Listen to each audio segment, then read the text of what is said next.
Well, the Oklahoma House passed a bill today that will outlaw abortion in the state of Oklahoma, except to save the life of the mother. The Senate already passed the bill, and now it goes to the governor, who has already indicated he will sign it. 2 News Oklahoma's Amanda Slee joins us now with more on the bill. Amanda.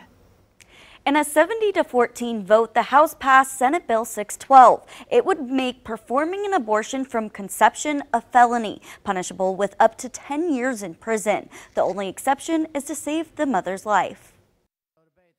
While the House voted on the bill, hundreds of people who support abortion rights gathered outside. A Planned Parenthood representative says Oklahoma is considering some of the most restrictive abortion bans in the country. Americans don't like extremes in many ways, and they don't like bans. And everyone knows or loves someone who's had an abortion. She says these efforts don't reflect the needs of their patients and the communities they support.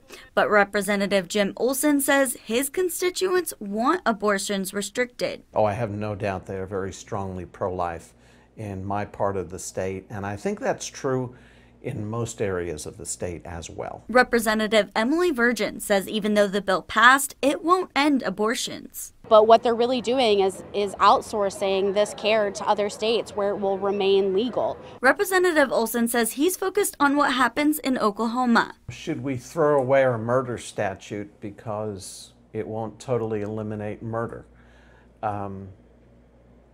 No, and all we can do, I'm part of a state legislature, so all we can do is what can be done in the state of Oklahoma. Representative Virgin expects an immediate court challenge. Planned Parenthood says in the past they've relied on the courts to overturn abortion restrictions, but after seeing how the ban in Texas has been allowed to stand, Wales says they can't rely on the courts anymore.